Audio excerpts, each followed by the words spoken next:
Florida International University's Herbert Wertheim College of Medicine is preparing its class of 2013 to improve the quality of health care available to the South Florida community.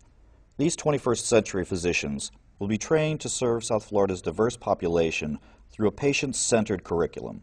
Before this first class engages with the local community, a survey of more than 2,200 people from Miami Gardens and Opa-locka was taken by the Division of Research, Data, and Information. For these community interviewers, trained by Dr. Juan Acuna, this has been an education in and of itself.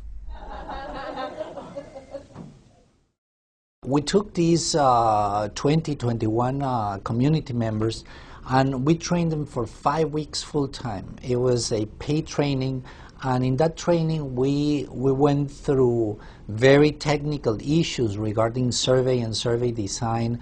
These guys came for a job and ended up being passionate about the job that they were going to perform. They started seeing so many stories in these households that they ended up building a lot of empathy. It was very, very exciting sometimes, very, very interesting, and very, very overwhelming at times, because some people, you go into their homes, you have so much fun with them, and it's just like, wow. And some people, you come out like you feel like you want to cry.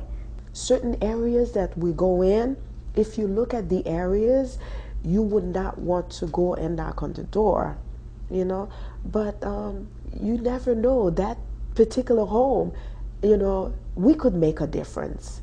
We could make a difference. We randomly select 2,200 households and we got 80% response rate, which is very, very unique in this type of survey in communities that are not easy to access. We don't just go in and assuming we know what they need. We actually want to hear what the community needs, and that's exactly what we told them. We want to know what you guys are lacking, what changes you would like to see done. Most of the people that I have interviewed that have postponed a medical issue was because of cost. That was prevalent. Everyone who did not seek medical attention to a problem they needed to get taken care of was because of lack of health insurance or because they just could not afford it. I have a neurologist, but I cannot afford to see her.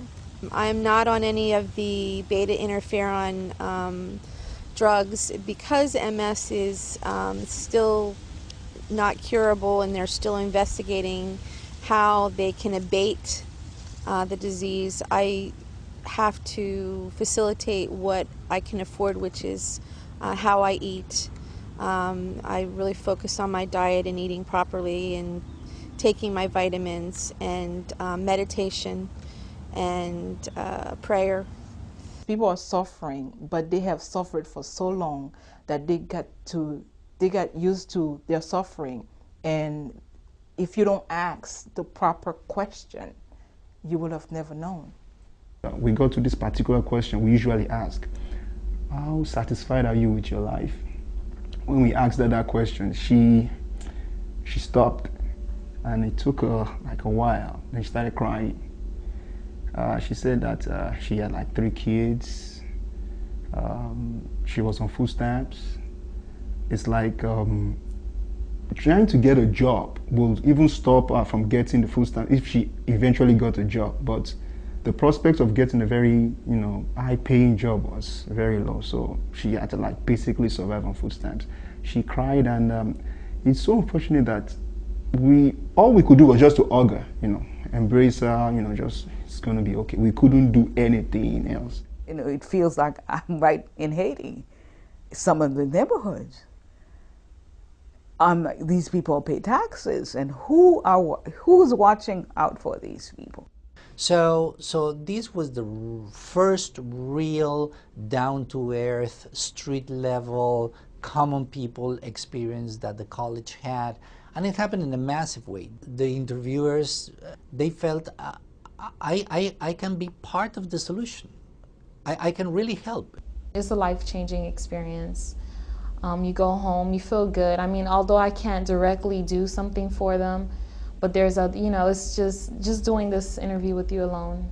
That's a voice for someone living in that community. And that's a touching experience within itself. I think if they put their medical students out and do the community-based medicine and really focus on preventive medicine and how to really change the mindset of people, not only with preventive medicine, but also telling them that there's opportunities out there. You have to educate yourself and really focus on that, being that FIU is a university. Communities that are informed these days, especially in times of crisis, are communities that perform better, create new opportunities for community members, and overall have better lives and better health. FIU College of Medicine is doing the right thing, is reinventing the way that we take resources that has always only been targeted towards educating people, and we target them to build better communities while educating students. That is very novel, and I think that is part of a real new health reform. All we need is more students and get it going, and so they can get to all the houses that they need to, so that the community can feel that yes, FIU did come to the community and is making a difference. And I believe it. I believe they will.